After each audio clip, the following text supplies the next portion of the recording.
à tous et bienvenue dans votre JTM en direct sur KTV. Nous sommes le jeudi 22 août et dans cette édition, nous reviendrons bien sûr sur la découverte à Kahani d'un corps d'un jeune homme âgé d'une quinzaine d'années. Marion Tellier s'est rendue sur place. Retour également sur la remise de diplômes ce matin en mairie de Mamoudzou. Plusieurs jeunes ont reçu une formation de la part du CCAS. On y revient dans cette édition. La commune de Ouangani est plongée dans le cauchemar depuis ce mardi. Le corps sans vie d'un jeune homme de 15 ans a été retrouvé à environ 4 km de Kahani. Des faits révélés par un témoin âgé de seulement 8 ans et auxquels s'ajoutent des antécédents. À Kahani, de nombreux jeunes ont témoigné de tensions ayant eu lieu samedi soir entre le tueur et sa victime. Nous nous sommes rendus sur place pour en savoir un peu plus. Un sujet signé Marion Tellier. Plusieurs versions des faits circulent déjà à propos des circonstances de ce drame. Des jeunes de Kahani interrogés à ce sujet ont déclaré que les faits se seraient déroulés de nuit, alors que le tueur âgé de 23 ans, son neveu de 8 ans et la victime de 15 ans se rendaient au champ pour y récolter manioc et noix de coco. Une fois la récolte terminée, l'homme de 23 ans aurait demandé au tout jeune garçon de porter un sac. La victime aurait alors contesté cette décision, jugeant l'enfant trop petit pour une telle charge. En réaction, le tueur lui aurait asséné un violent coup de machette derrière la nuque, un coup fatal pour l'adolescent. Est-ce que ce jeune-là, il a des regrets? Parce que moi, je le vis hier vers 17h30, 18h. Il était bien. On dirait que comme il n'y avait jamais eu quelque chose. Alors moi, je me suis trouvée en pleurant, en me disant, mais c'est un acte qui était prémédité. Parce que l'endroit où il y avait le corps, il fallait vraiment qu'il y ait une personne qui connaît le lieu. Si ce jeune n'était pas là, jamais on allait découvrir le corps. Jamais. C'est en effet suite au témoignage du petit garçon que le corps a pu être retrouvé et que des éléments d'enquête ont été rapportés aux autorités. Malgré son état de choc, l'enfant a en effet pu décrire la scène d'horreur à laquelle il avait assisté et donner des indications repères à la gendarmerie. Il a dit oui, effectivement, on est allé au champ. Il y a un banga en tôle qui est là. Après, on a avancé vers la forêt. Il y a un cocotier. Après, il y a un boyau qui est là. C'est là qu'il se trouve le corps. Un différend qui prend source bien avant les faits. En effet, des témoins affirment que le tueur aurait voulu faire passer sa victime pour un voleur aux yeux des jeunes de Kahani, avant que ce dernier ne démente ses accusations. L'homme de 23 ans aurait alors giflé l'adolescent, son beau-frère, selon ces mêmes témoignages. L'homme ainsi que sa famille ont été entendus par les services de gendarmerie. Ce dernier faisait cet après-midi à 17h l'objet d'une procédure de référé. Le docteur Geneviève Dentière, responsable de la cellule de veille de l'ARS, a été reçue ce matin sur le plateau de la matinale. Elle est venue pour sensibiliser et prévenir les voyageurs revenant de vacances sur les maladies qu'ils peuvent transporter et indiquer comment réagir en cas de symptômes, que ce soit la rougeole, la dengue ou le paludisme. Il s'agit là de maladies infectieuses et dont les effets les plus graves se déclarent plusieurs jours après la contamination. Au montage et à la rédaction, Paul-Arthur Avit.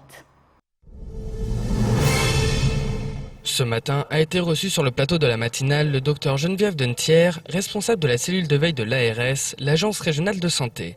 La raison de sa venue, avertir les gens sur les maladies que l'on peut rapporter des pays voisins, surtout en cette période de retour de vacances massifs.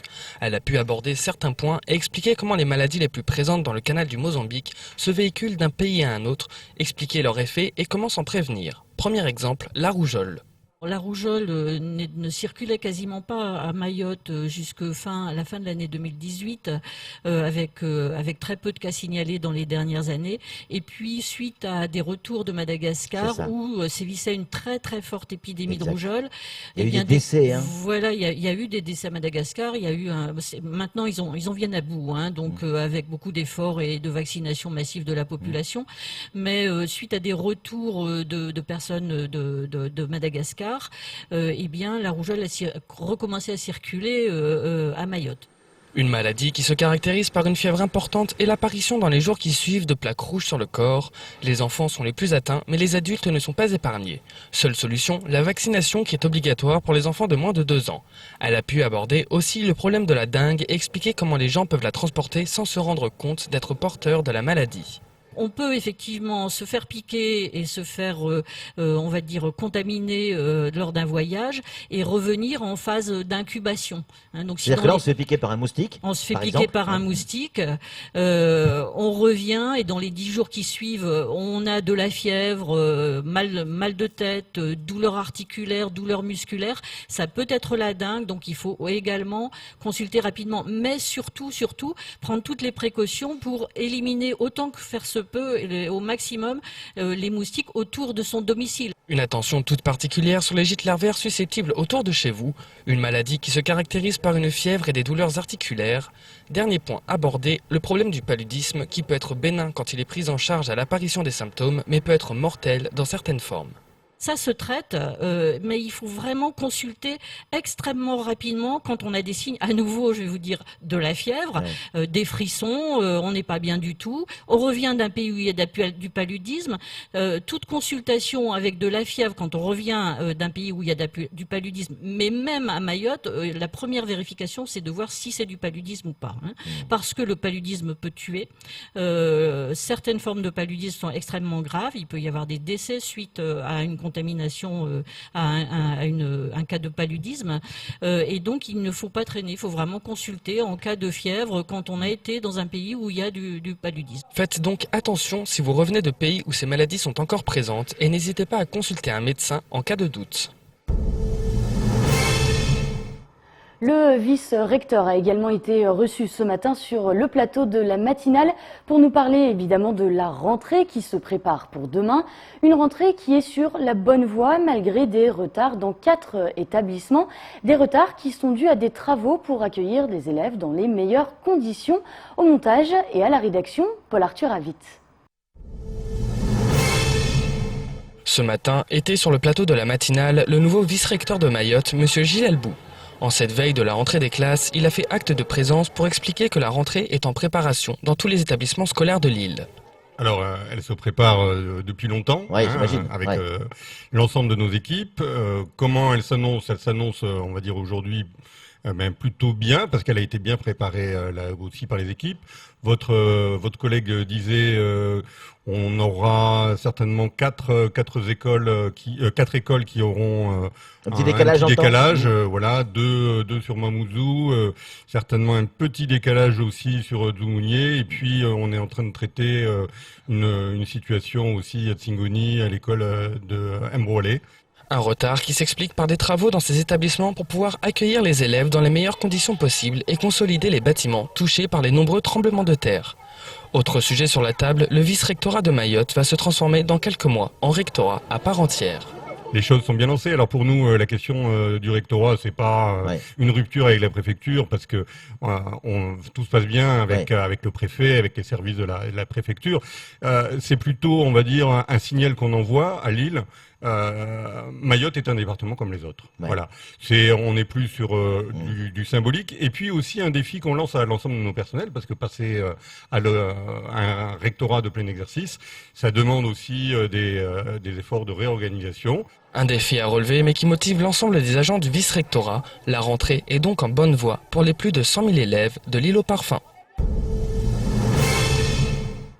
11 jeunes en décrochage scolaire ont été formés durant 4 mois par le CCAS de Mamoudzou en partenariat avec l'association MESSO, une formation intitulée Défi Jeunes qui leur permet d'être accompagnés et formés. Et on peut dire que la formation a porté ses fruits au vu du nombre de jeunes diplômés ce matin à la mairie de Mamoudzou. Pour la plupart, ils ont décroché des contrats ou sont en voie de réinsertion. Un sujet signé Paul-Arthur Avit. Durant 4 mois, 11 jeunes en décrochage scolaire ont participé à la formation Défi Jeunes. Grâce à cette formation, aujourd'hui, plus de la moitié de ces jeunes ont décroché un contrat ou sont en voie de réinsertion. Ce matin, à la mairie de Mamoudzou, s'est tenue une remise de diplôme à ces jeunes stagiaires. Un aboutissement selon Mohamed Mouandjé, second adjoint au maire de Mamoudzou. C'est l'aboutissement d'une formidable action de formation pour les jeunes en décrochage scolaire. Le CCS de Mamoudzou, avec l'appui de la majorité municipale, a considéré, après un diagnostic social, qu'il fallait travailler sur les jeunes en situation de décrochage, en difficulté d'insertion. Ce travail a été fait en lien avec l'association MESO, qui nous a accompagnés, qui a été notre prestataire et qui a mis en place un programme de formation et d'insertion. L'association MESO, missionnée par le CCAS, a donc pris en charge et épaulé ces jeunes pour les aider à avancer dans leurs projets. Par rapport au projet du jeune, on essaye de l'orienter parce qu'il y a un travail d'autonomie qui se fait avec lui, avec le jeune. Donc on essaie de l'orienter parmi ces partenaires-là. Ou bien sinon, si par rapport à son projet, on n'a pas un partenariat avec, on n'a pas un partenaire qui répond à ce besoin-là, on essaye de l'accompagner. Enfin, on fait les démarches ensemble avec le jeune pour aller jusqu'au bout de son projet. Coût total pour le CCAS, 60 000 €, mais ces jeunes en valent la peine selon eux. C'est pourquoi le défi jeune pourrait prendre de l'ampleur et accueillir dans les mois à venir de plus en plus de stagiaires. La nomination de Dominique Voynet en tant que directrice de l'Agence régionale de santé dès 2020, l'annulation du concert de Kalash, mais la venue de Caris à la place, ou encore l'arrivée du commandant Séverine Lucienne Bonnotte sur l'île en tant que chargée de mission auprès du directeur territorial de la police nationale de Mayotte. Voici le reste de l'actualité à ne pas manquer aujourd'hui. Non, le concert de Kalash n'aura pas lieu le 7 septembre à Trévani, alors qu'il était annoncé à coups de 4x3 et de billetterie ouverte. Cela étant, les organisateurs l'avaient promis lors de leur passage à Kwezi. Ils allaient faire une soirée inoubliable le 7 septembre à Trévani avec un artiste incontournable du rap. Et ils ont visiblement tenu parole. En effet, à défaut d'aller rencontrer Booba sur un ring, Caris a annoncé sur les réseaux sociaux qu'il viendra au Trévani le 7 septembre prochain en concert. Et il ne sera pas seul. En effet, Toufan et Como viendront également mettre le feu sur la scène du Trévani en septembre prochain. Dominique Voynet, actuellement inspectrice générale des affaires sociales, sera la directrice de la nouvelle agence régionale de santé de Mayotte. L'ancienne ministre reprendra ses fonctions le 1er janvier prochain. Cette nomination est une très bonne chose, c'est une pointure et cela montre de la considération pour Mayotte, a déclaré Issa Abdou.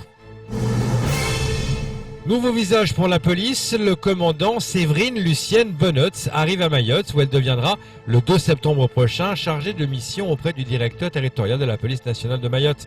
Une création de poste qui s'inscrit dans une nouvelle réforme à la base ultramarine et qui aura pour territoire pilote Mayotte, la Nouvelle-Calédonie et encore la Guyane. Séverine Lucienne Bonnotte était depuis 2016 le numéro 2 du commissariat de la Ciotat. Elle arrive donc sur un territoire qu'elle ne connaît pas, mais qui ne l'inquiète pas. À noter que durant ses 27 années dans la police, elle a exercé son métier en Guyane durant plus de 4 ans. Mayotte, il y a quand même pire comme condition de vie. Partir avec ma famille comme ça, c'est une réalisation professionnelle, mais aussi l'expérience de la vie qui me semble indispensable.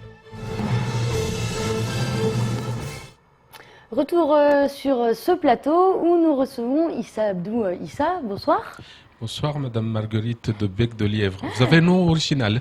Oui, c'est vrai qu'on me le dit assez régulièrement. Mais qui vous va bien. C'est gentil. Je suis sûr que les de Bec de Lièvre sont une famille formidable. Il y a des chances, oui. Très bien. Ceux que je connais, en tout cas, le sont. Vous êtes, je le rappelle simplement, même si tout le monde vous connaît, vous êtes le président du conseil de surveillance du centre hospitalier. Vous êtes aussi le vice-président du conseil départemental. Alors peut-être qu'on peut aborder un des sujets dont on a parlé dans les brèves, l'arrivée de Dominique Voynet à la tête de l'ARS de Mayotte, prévue pour dont le démarrage va commencer début 2020. C'est une bonne nouvelle pour l'île. Oui, c'est une bonne nouvelle pour l'île. J'ai vu que ça avait ému quelques personnes, mais ça reste une pointure. Ça reste un gros calibre pour le territoire.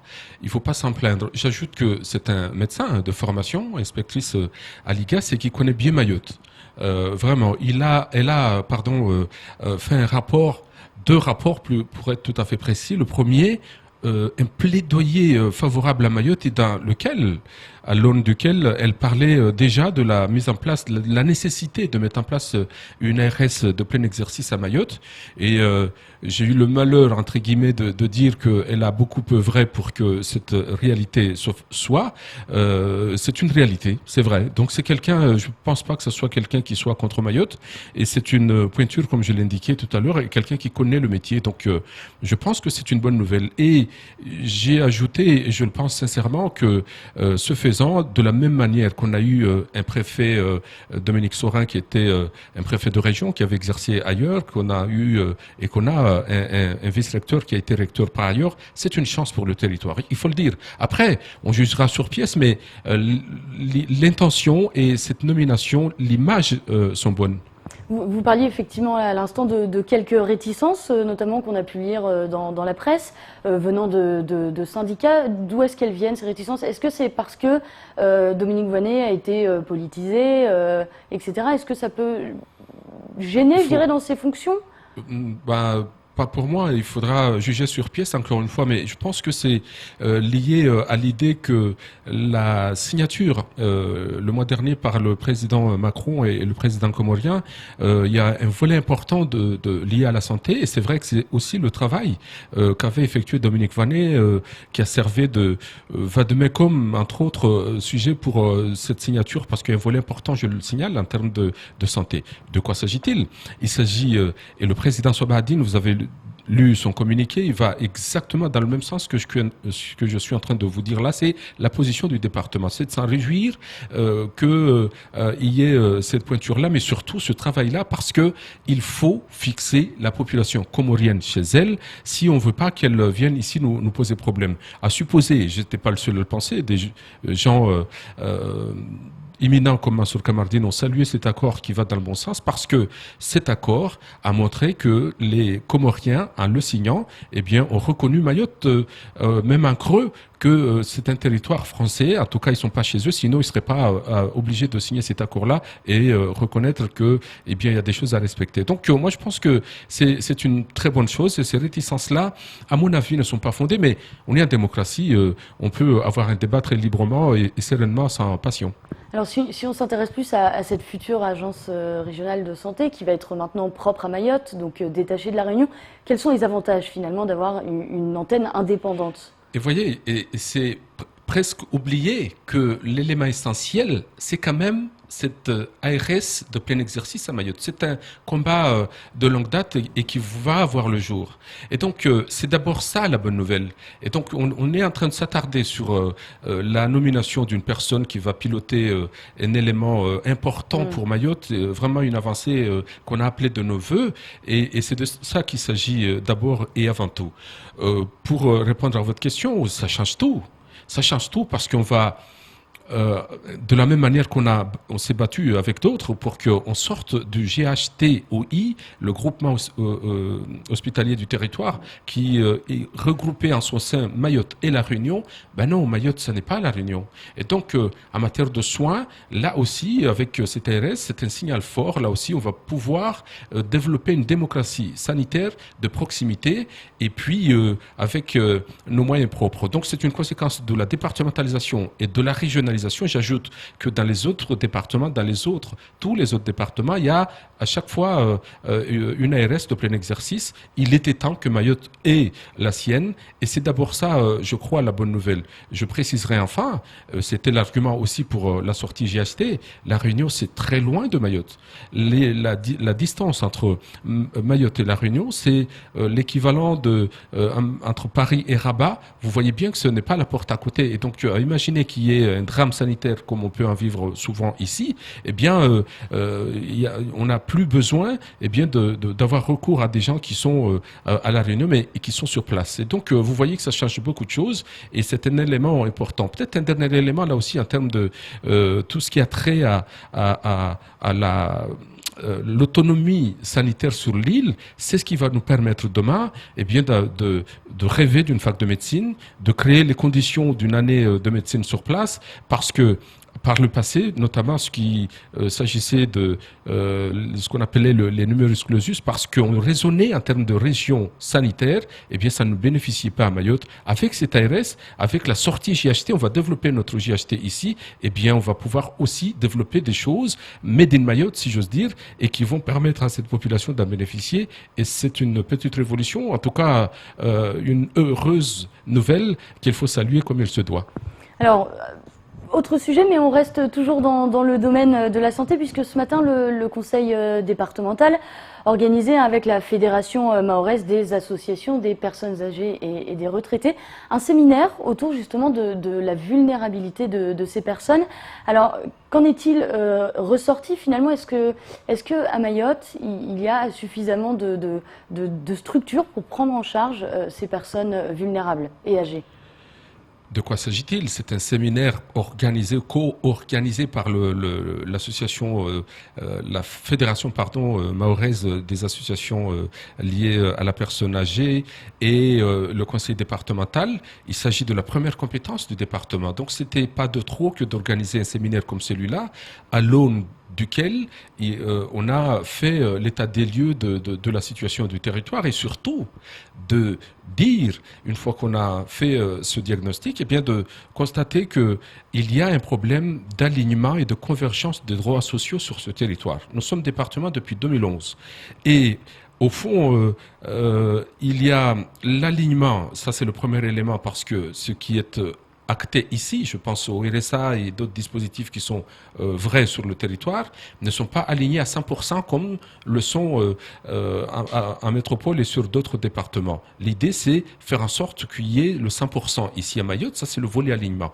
La convergence, c'est tout ce qui n'existe pas encore, parce que là aussi, la liste est longue, et faire en sorte, je pense au code de la sécurité sociale, le code de la santé, je le sais trop bien, il manque tout ça avec son corollaire lié à la retraite notamment, donc ce sont des éléments qui n'existent pas ici et l'idée pour nous c'est de faire en sorte qu'il y ait l'alignement que j'indiquais tout à l'heure, la convergence parce que Mayotte est un département comme les autres et en disant cela je précise que le document Mayotte 2025 parlait de aligner ces droits-là et avoir cette convergence en 2036. Vous vous rendez compte? 2036. C'est juste trop loin, c'est juste pas supportable pour nous, Mahorais, qui sommes français, je le rappelle, et département depuis 2011. Et donc, il est temps que nous ayons ce calendrier. Et c'est une bataille très forte du président du département que j'en fais mienne, parce qu'il faut qu'on raccourcissent les délais pour que les Mahorais puissent en bénéficier, et notamment s'agissant des personnes âgées, parce que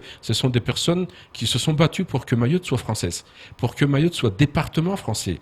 Il est temps, il n'y a pas que les inconvénients, il ne peut pas y avoir que les inconvénients dans un département qu'on a appelé, qu'on a voulu de toutes nos forces. Eh bien, il est temps que cet alignement-là soit réel ici, parce que si on ne fait pas ça, l'une des conséquences, c'est constater que la population s'en aille ailleurs, je pense à La Réunion notamment, parce que là-bas, on peut avoir des prestations comme le RSA à 100%, chose qu'on n'a pas ici, et c'est une aberration. Il faut qu'il y ait cette convergence des droits sociaux et l'alignement, et le plus tôt serait le mieux.